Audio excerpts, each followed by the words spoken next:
Hello and welcome back to Statutower. You are listening to Sakamichi Nights. I am a very bunged up Matthew Boynton. A lot of pollen in the air today. Yeah. How are you, Daniel Bellamy? I'm less bunged than you, that's for sure. For now. Yeah. But the night is young.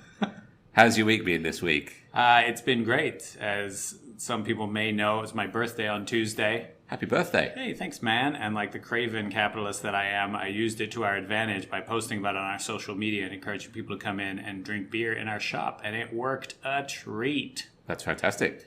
It has been quite a busy week, actually. People coming in to celebrate your 25th year. Yep.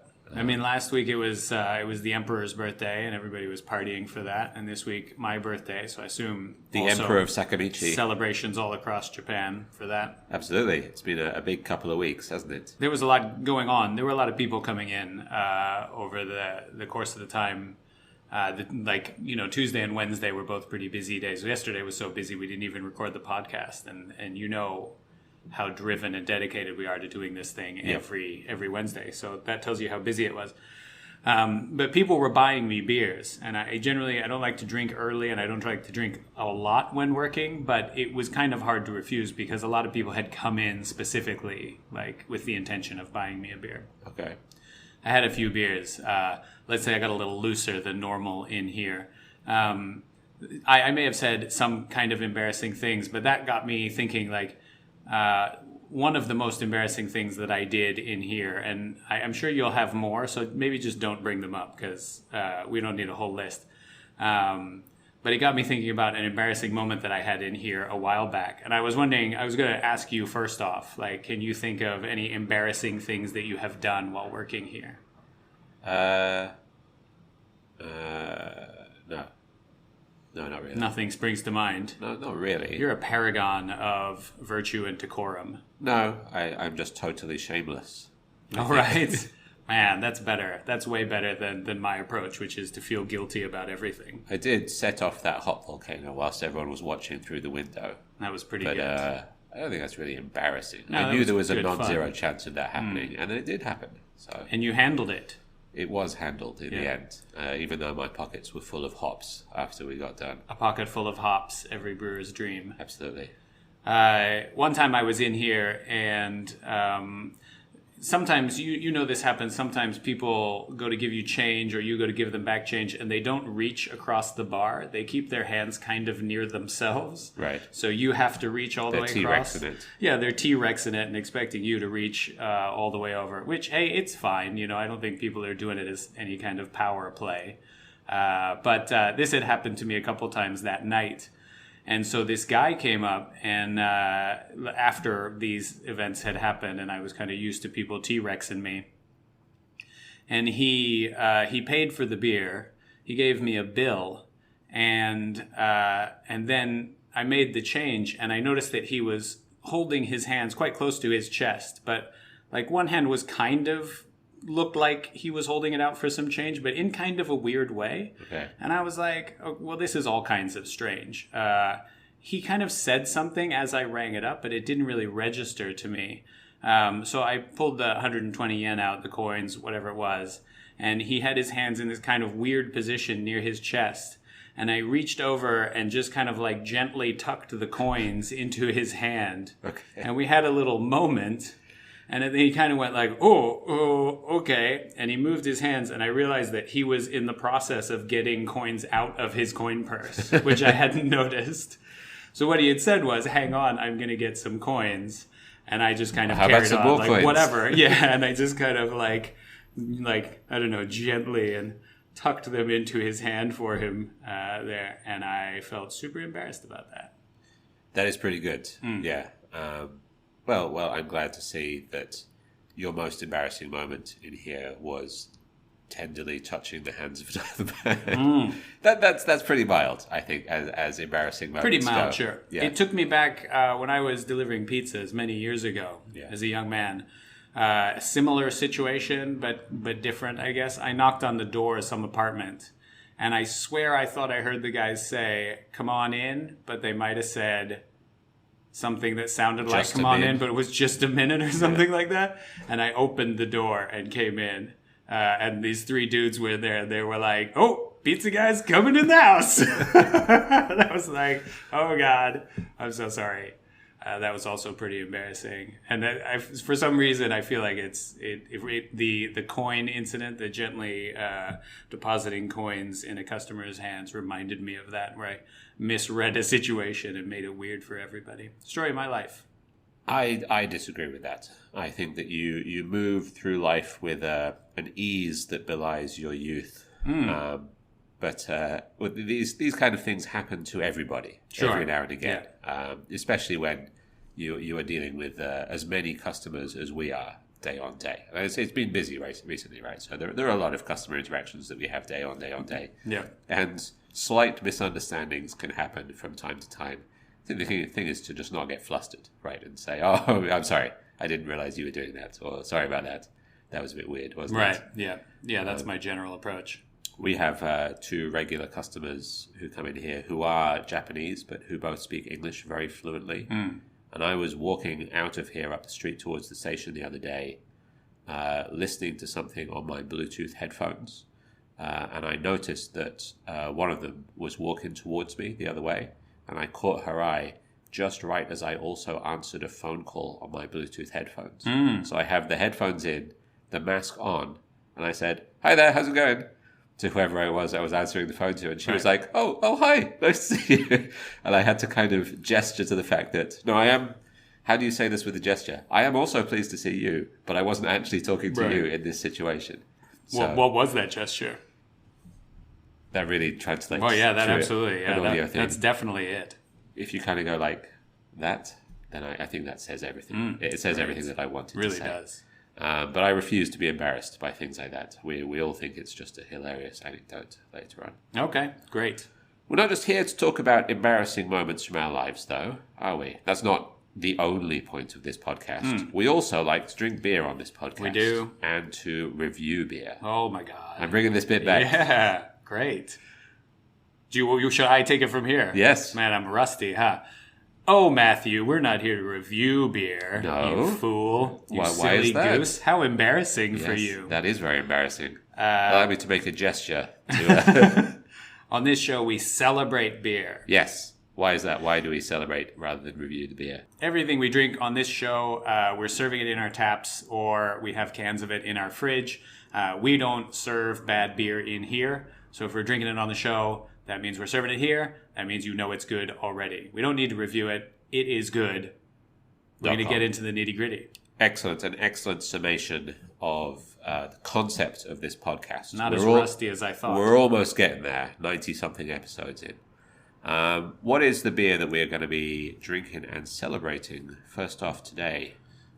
We've been on a real hot tip with this hot new up-and-coming brewery in Japan called Sakamichi Brewing. Have you ever heard of it? I've heard that those are 2 embarrassing fools. Handsome, though. Handsome but embarrassing fools.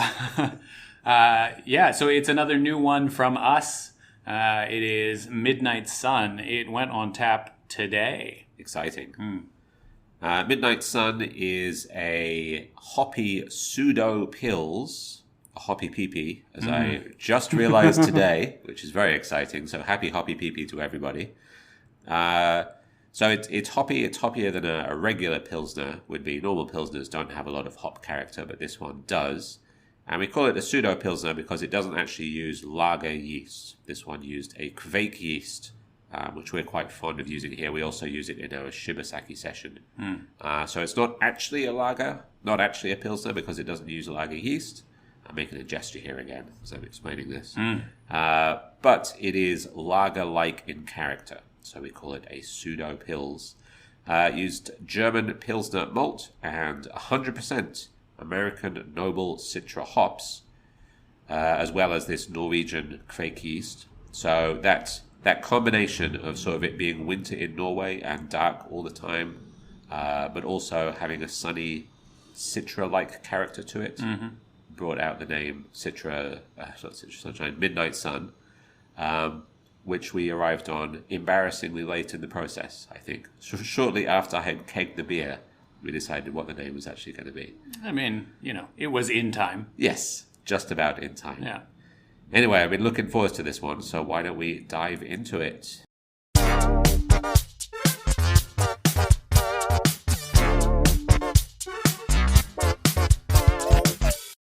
right, welcome back. We are drinking 2 glasses of our latest beer, Midnight Sun, by Sakamichi Brewing, a hoppy pseudo-pils. Dan, what do you think of this beer? First of all, I am completely on board with HoppyPP. Yep. That's great. It rolls off the tongue. Yep, you're happy about the HoppyPP. Yeah, I'm enjoying that quite a lot. I think that to me, this beer it's almost like when people make a smash beer, a single malt, single hop, and it really allows the character of the one hop and the one malt that they use in it to shine through. I feel like in this one you do get you get really strongly the citra character, the hop character, but you also really get the Kveik yeast character. And to me, it's quite interesting because you can taste that similar characteristic in the Shibasaki session. I think that whatever it is, the esters from the yeast coming through are very similar in both beers in a very interesting and nice way. They also both have kind of a nice bitter snap. I think Shibasaki Session is more bitter than this, but this one has a little bit of a bitter bite that I think helps to clean it up on the back end and give it a bit of a dry lagery finish, which is what we wanted, right? That's exactly what we wanted, yeah. And it has got a nice dry lagery character to it, but it's also slightly full-bodied. This beer finished at a higher gravity than any other beer that we have made to date in this brewery. So I'm not getting any sweetness or anything out of it, but there is more body to this beer than in quite a few of the other beers that we've made. I think it's really interesting that we can use the same yeast to get sort of results that rhyme, but are also very different. As you say, the Shibasaki Session also made with Kveik yeast, but we ferment that one at 35. So it goes through real hot, and it comes out with a nice, sharp, orange, estery kind of character.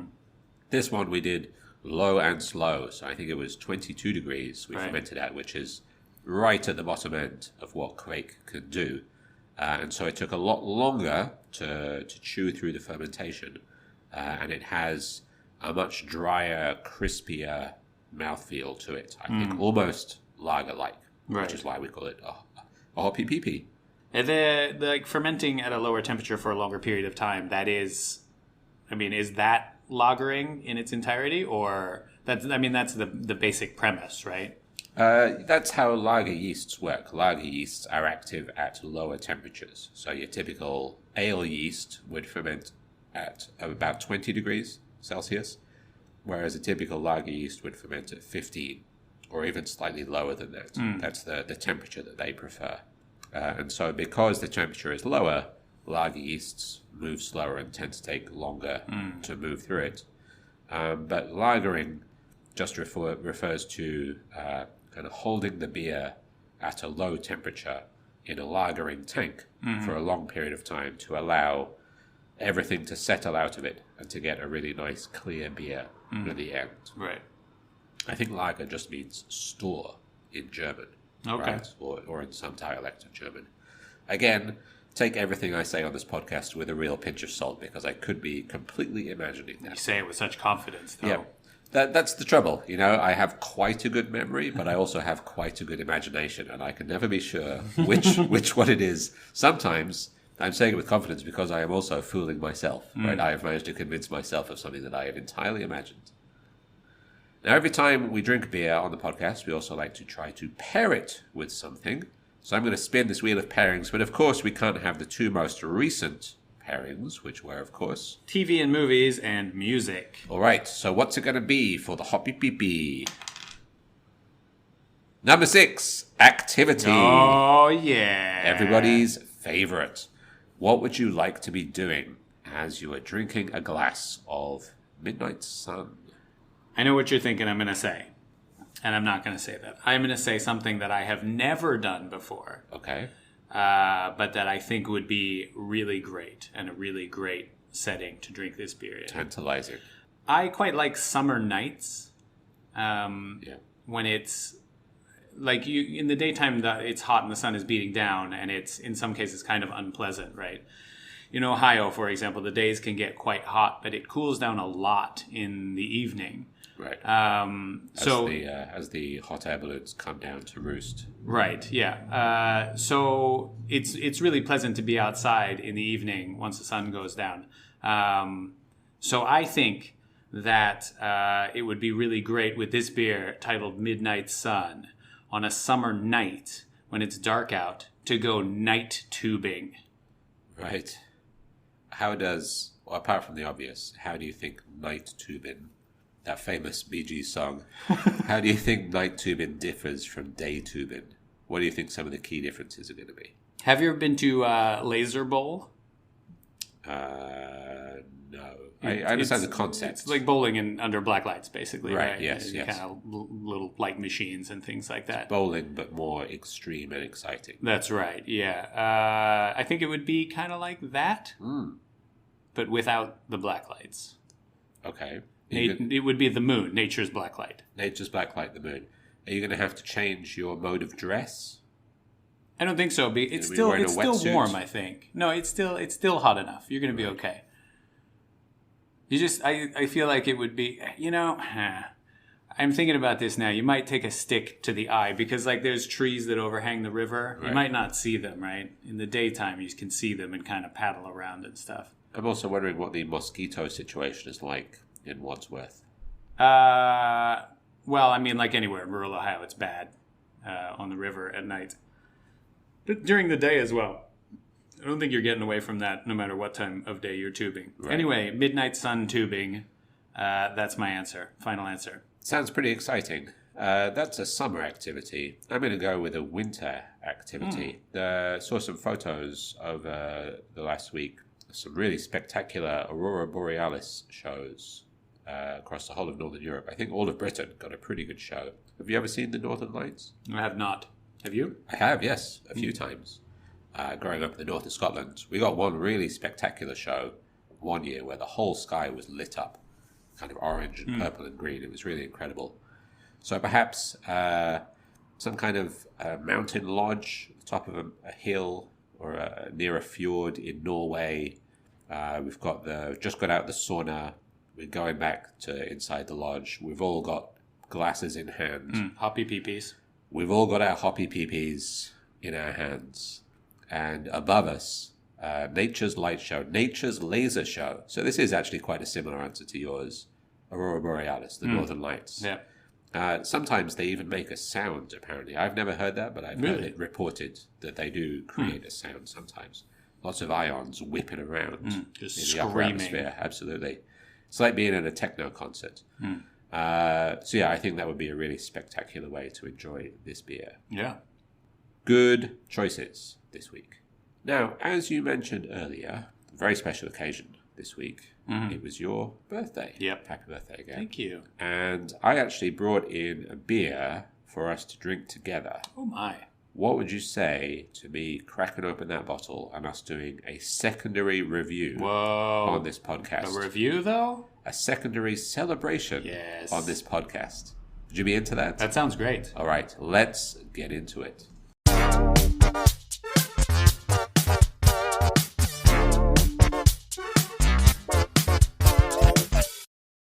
We're back again.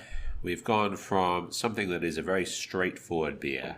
You described it as almost a smash, a single malt, single hop, which it almost is, actually. Just one the hop and almost 100% Pilsner. Anyway, I'm waffling. We've gone from that very simple, straightforward beer to something that is neither simple nor straightforward. Do you want to tell everyone what we're drinking just now? This is a variation of one of your favorite beers? Your favorite beer. One of my favorite beers. One of your favorite beers. It is Belching Beaver's Barrel-Aged Imperial Peanut Butter Milk Stout. Crikey. There's a lot going on there. And there is a lot going on in this beer as well. It's a very complex flavor. How would you describe this beer? It is peanut butter milk stout, but using a gesture.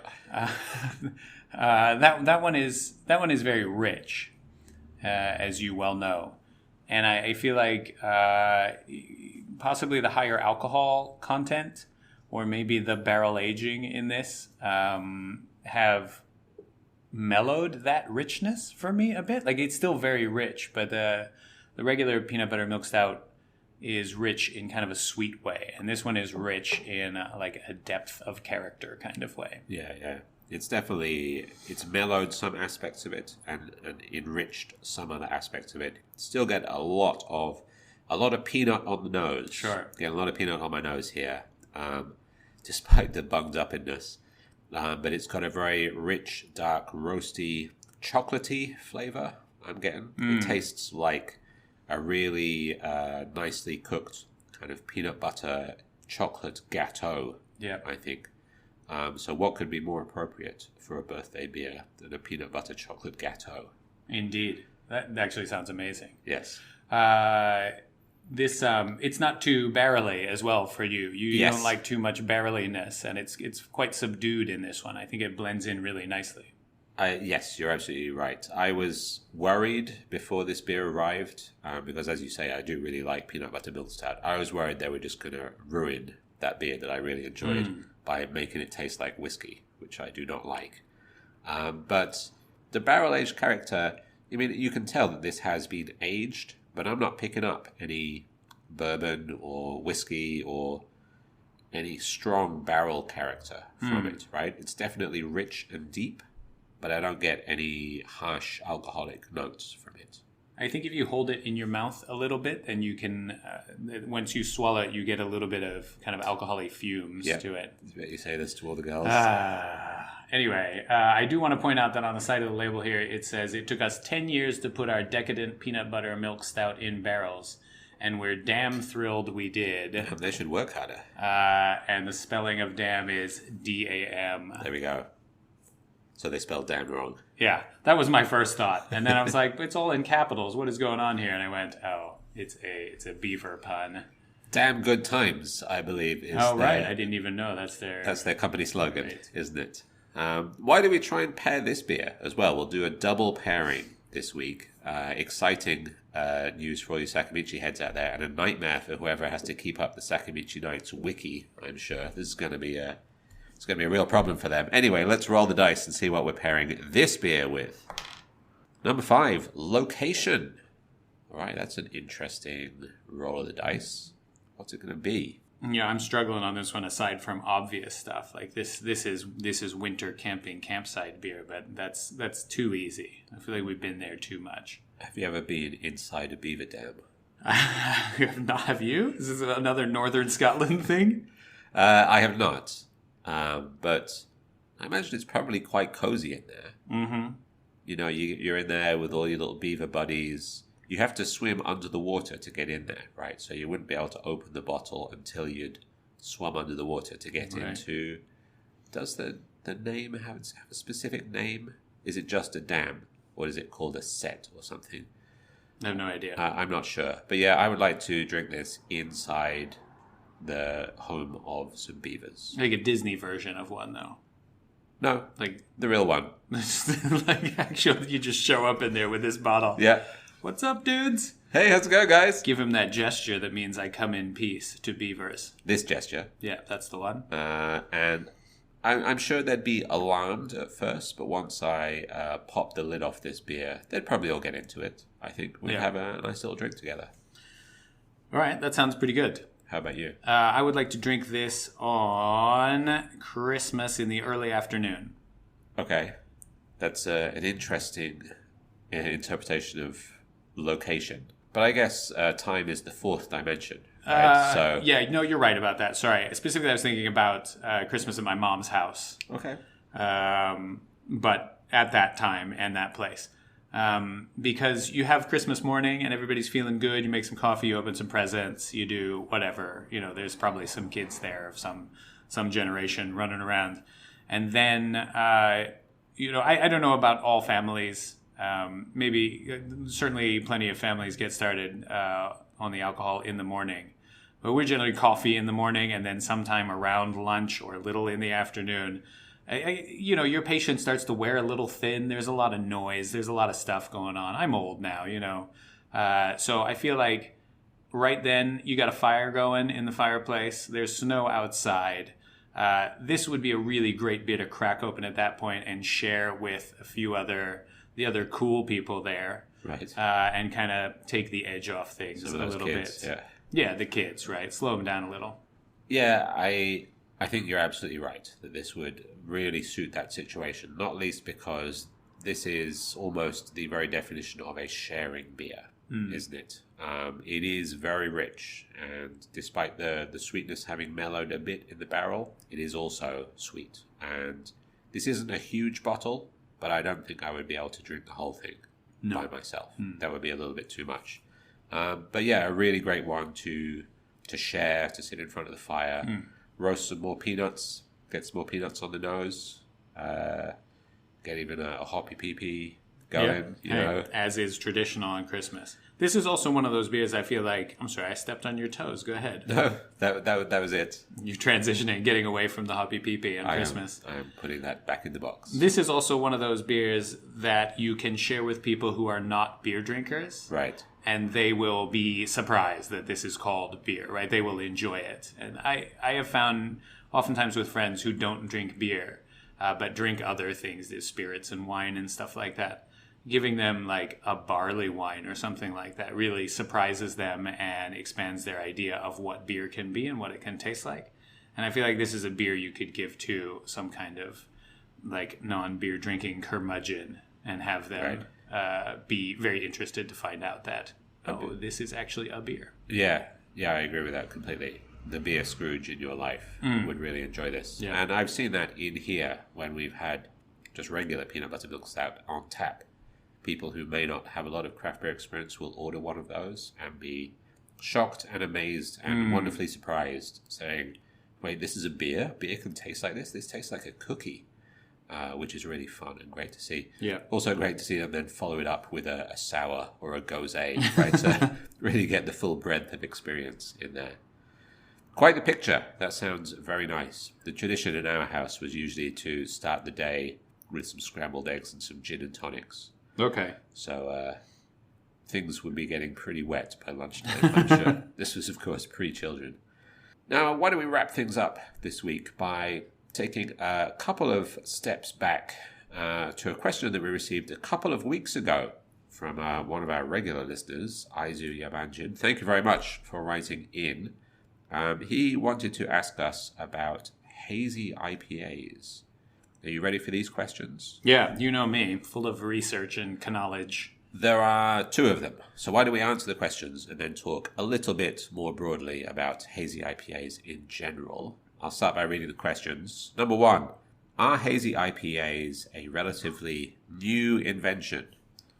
And number two, were they created intentionally or was it one of those lucky mistakes that often pop up in human evolution?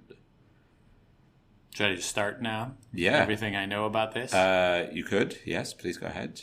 Or do you want me to chime in with a little bit of research that I've done? Yeah, go ahead. So I think that the first sort of intentionally hazy IPA, or the first beer that we can classify in this style, was made in about 2004. Well, that's when it became popular. A beer called Heady Topper. Really? Which is, yes, from the Alchemist Brewer. Heady Topper is extremely famous, still now. In Vermont, Yeah. right? And it was produced in very small amounts, which sort of meant that news of it spread by word of mouth. And people were initially reluctant to drink it because cloudy beer has kind of always existed throughout beer's existence. But when it comes to IPAs, that was until then seen as a negative thing, right? IPAs shouldn't be cloudy. They should be nice and clear and bitter. And this was the opposite. It was cloudy, it was hazy, and it was not that bitter and kind of soft and fruity as well. And so the style spread from there and eventually spread over to the west coast of America as well, and then eventually to the rest of the world. But yeah, we're talking about within the last 20 years. This starting and then gradually reaching acceptance in America. I think that the craft beer cup or the World Beer Awards and so on has only recently, maybe within the last 5 years, added hazy IPAs or New England IPAs as a category. So until fairly recently, they weren't really that recognized. But yeah, it has now spread all over the world and gained widespread acceptance. As to whether it was deliberate or not, I don't know, but I would surmise that the haziness is a byproduct of the way that the beers are made. So the haze is caused by having quite a protein-heavy grist bill, lots of protein in the malt, and then adding lots of hops late on, so in the whirlpool and then in dry hopping. And that's what causes the haze. But I don't think that was the intention. I think the intention was to explore some of the fruity, tropical, exciting new flavors that were coming out of hops at that time. And the haze was kind of the byproduct, although it has now come to stand for the entire style. It's interesting because, on the face of it, you could suggest that hazy beers have been around longer than clear beers, right? You would think that the first, prior to being able to really clarify things, that everything that came out would be hazy. And of course, we're happy, haze is a hallmark of other styles, like Hefeweizen, right? Is needs to be hazy from the yeast that's left in there. So it's interesting that IPAs developed as a style that was entirely clear. I was reading another book about brewing, and the guy in it said that a long time ago not a long time ago, but in earlier beer judging competitions, that one of the things, it was kind of a joke, but it was kind of serious, was when you got the IPA, holding it up and hold your watch on the other side of it and hold it up and see if you could read your watch through it. Right. And this was this was a good thing, right? This IPA is extremely clear to the point where I can read the numbers on my watch face through it. And in that kind of environment, obviously someone coming out with something hazy and saying it's an IPA, well, you're no longer within the style guidelines or what we have accepted as the style guidelines. So even though I think haze in beers has been around longer than clear beers have existed, IPAs as a style developed as a clear style. So this was probably a pretty serious disruption, which is why you still have a lot of people that kind of hold on to, we don't like hazy IPAs, or IPAs should be clear, right? Yeah, during my research, I read one article on the web that had an example of a customer in a tap room, I think on the west coast of America, who ordered one of these hazy IPAs without knowing what it was. When it was poured for him, without even taking a sip, demanded to see the brewer. Where is the brewer? Bring him to me. This beer is not finished. This is not an IPA. It's a Hefeweizen. He might have changed his tune after he actually took a sip, though. Or not. Or not. Yes, that's entirely possible. But yeah, so I think that the haze itself is a byproduct of the techniques that we use to get those kind of fruity, tropical stone fruit hop characters out of the beer, rather than out of the hops, rather than the bitterness out of the hops.